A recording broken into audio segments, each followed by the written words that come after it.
I love making samosas, and I love making samosas the right size, and that is large. They should be large and substantial. Here's a recipe on how to make samosa wraps, also known locally as manda.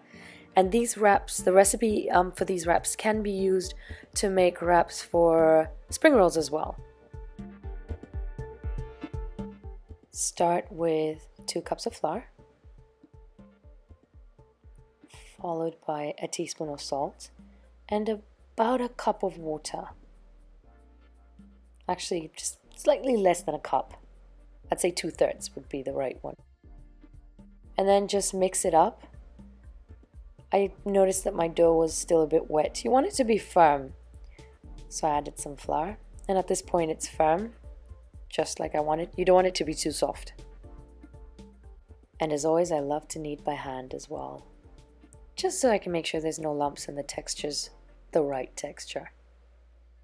So pinch off a piece of dough, and then you want to form a ball. Now the best way to do this is tuck in the sides, like I'm doing here, just so that you make it nice and round as well. Repeat until you've finished all your dough. And then you want to cover them and let them rest for about 10 to 15 minutes. It's now time to roll with it. Take your dough and just roll it out into a small chapati, disc shape. Now, this is crucial, so watch these steps. You want to put oil on one piece and sprinkle some flour, and then put the other piece on top.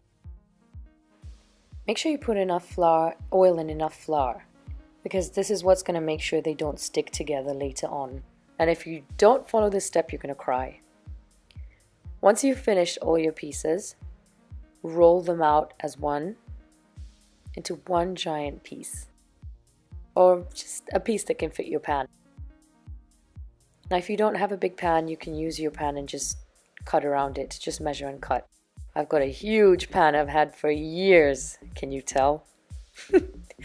Put the whole, your big chapati on it and just keep turning it.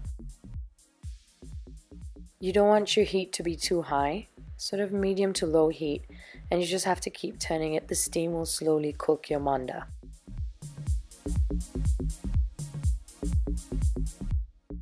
At this point it wasn't ready yet, and that's why it doesn't peel off easily. So you still have to keep turning it. So I turned it a couple of more times and there you go. It came off really easily. So put it on a tea towel and just cover it. And keep doing the same thing. Turn it around and peel off the top. Again, turn it around and peel off the top. If it doesn't peel off easily, turn it around again. Once you're done with all your pieces, you should have some great wraps. Measure how big you want your samosas to be and then cut them. I suggest using a knife. My pizza cutter didn't do such a good job here.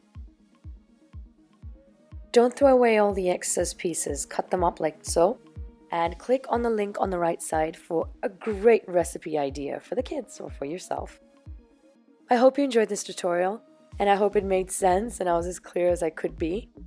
If you haven't already subscribed to my tutorials, please subscribe so you can get notified when a new video comes out. If you have any comments or questions, do write to me in the comment section below. I look forward to hearing from you, and good luck and happy cooking!